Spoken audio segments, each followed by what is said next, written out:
Amina était l'enfant unique de ses parents. Elle vivait avec eux dans un petit village appelé Nolanga.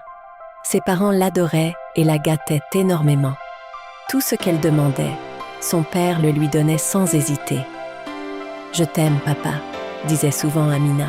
« Moi aussi, ma chérie », répondait son père avec un grand sourire. Son père l'aimait tellement qu'il ne voyait jamais ses mauvaises actions. Pour lui, Amina était parfaite. Chaque matin, lorsque les autres enfants du village quittaient leur maison pour aller à l'école, Amina restait au lit, refusant de se lever.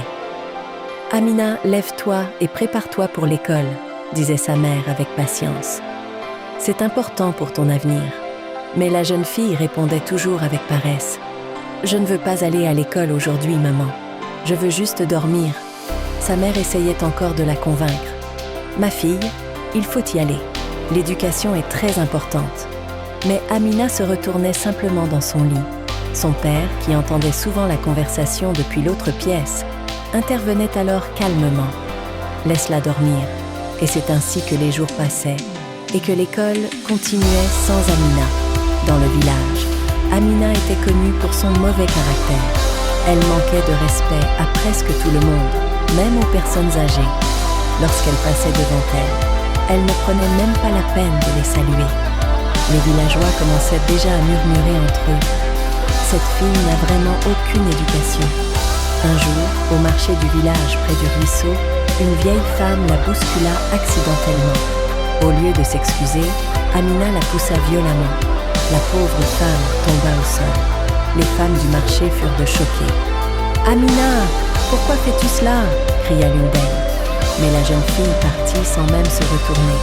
Amina se retrouvait souvent au centre des disputes. Elle cassait les jarres d'eau des autres enfants et provoquait des bagarres. Quand les parents du village allaient se plaindre à son père, celui-ci se contentait de hausser les épaules. « Ce n'est qu'une enfant », disait-il. Il sortait simplement de l'argent pour payer les objets cassés, mais il ne grondait jamais sa fille et ne cherchait jamais à corriger son comportement. Amina continua ainsi pendant longtemps, jusqu'au jour où un terrible malheur frappa la famille. Un matin, son père grimpa sur un grand palmier pour récolter du vin de palme. C'était un travail qu'il faisait souvent pour nourrir sa famille. Mais ce jour-là, tout allait changer. Alors qu'il était en haut du palmier, son pied glissa soudainement. Il perdit l'équilibre et tomba violemment au sol. Les villageois accoururent immédiatement. On le transporta rapidement chez les guérisseurs du village. Amina courait derrière eux en pleurant. « Sauvez mon père! Sauvez mon père !»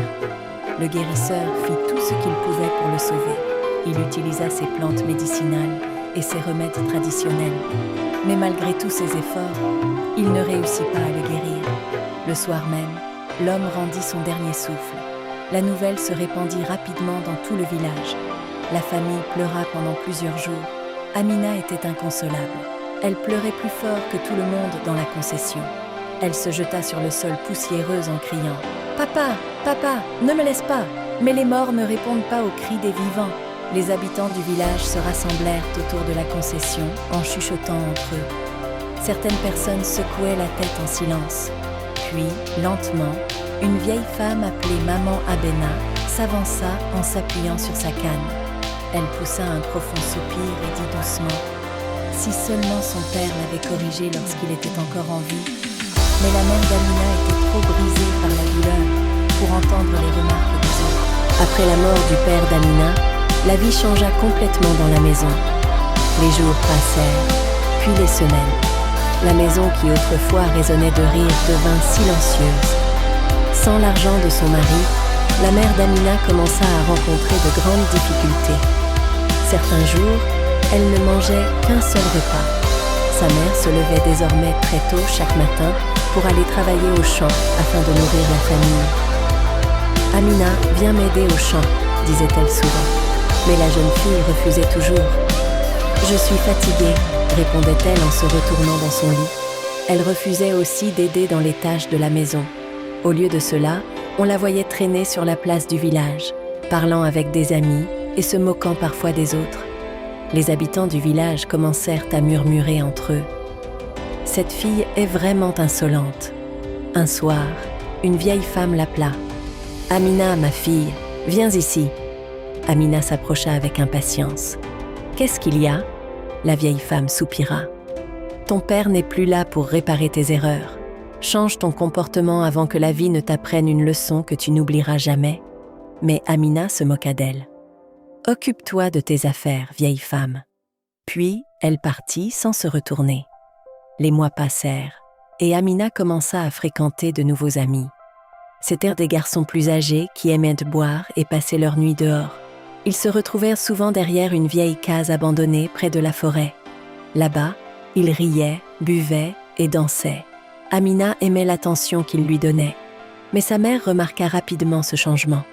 Une nuit, Amina rentra très tard. « Amina, d'où viens-tu à une heure pareille ?» demanda sa mère. « Pourquoi tu me poses cette question ? Je ne suis plus une enfant, » répondit-elle. Sa mère tenta de la raisonner. « Ma fille, le chemin que tu prends est dangereux. Ton père n'est plus là. S'il te plaît, retourne à l'école. » Mais Amina secoua la tête. « L'école n'est pas pour moi. Je sais que mon avenir sera brillant. » Sa mère resta longtemps silencieuse ce soir-là. Finalement, elle prit une décision. Elle allait envoyer Amina vivre chez sa sœur en ville pour qu'elle apprenne un métier. 2 semaines plus tard, elles montèrent dans un bus en direction de la ville. Le voyage fut long et poussiéreux. Amina regardait le paysage défiler par la fenêtre pendant que sa mère restait silencieuse. En fin d'après-midi, le bus arriva enfin dans la ville animée. Les voitures klaxonnaient et les motos passaient rapidement entre les véhicules. Amina regarda autour d'elle avec surprise. « Alors, c'est ça la ville ?» murmura-t-elle. Sa mère lui prit la main. « N'oublie pas pourquoi tu es ici. Ta tante va t'apprendre un métier. » Elles arrivèrent finalement chez sa tante, Chantal. La cour était simple mais propre. Tante Chantal était assise sous un manguier, en train de couper du tissu. Quand elle les vit arriver, elle se leva et embrassa sa sœur. Puis elle regarda Amina attentivement. « Ma fille, cette ville n'est pas comme ton village. Ici, si tu choisis le mauvais chemin, les conséquences arrivent très vite. » Amina ne répondit rien. Elle détourna simplement le regard.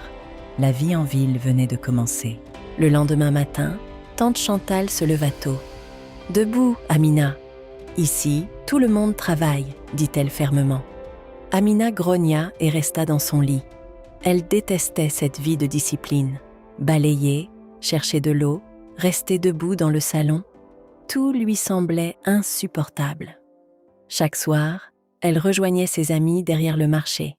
Ils riaient, buvaient et complimentaient sa beauté. Peu à peu, elle rentrait de plus en plus tard, parfois après minuit. Une nuit, tante Chantal la surprit.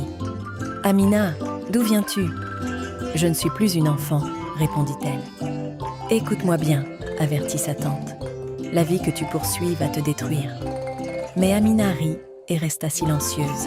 « Je sais que mon avenir sera brillant, » dit-elle. « Je vais épouser un homme riche et vous verrez. » Quelques jours plus tard, un jeune homme perdu la rencontra. Elle l'aida et il demanda son numéro. Cette nuit-là, Amina n'arrivait pas à dormir. Chaque vibration de son téléphone faisait battre son cœur. « Je crois que j'ai rencontré l'homme qui va changer ma vie, » murmura-t-elle. 3 jours plus tard, Kevin appela. Excitée, elle accepta immédiatement de le revoir. En se préparant, tante Chantal l'arrêta. « Amina, fais attention. La ville n'est pas comme le village. »« Je ne suis plus une enfant, » répondit-elle. « J'ai 20 ans, je peux prendre soin de moi. » Elle rejoignit Kevin. Il lui acheta des robes, des chaussures et un téléphone. Il lui donna même de l'argent. Amina montra tout à sa tante. « Ma fille, fais attention avec cet homme, » dit-elle. « Il n'y a rien à craindre, » répondit Amina. Cette nuit-là, elle appela sa mère, fière de ses nouvelles richesses. « Ma fille, fais attention, tout ce qui brille n'est pas de l'or, » dit sa mère. Mais Amina avait déjà raccroché, trop excitée par sa nouvelle vie.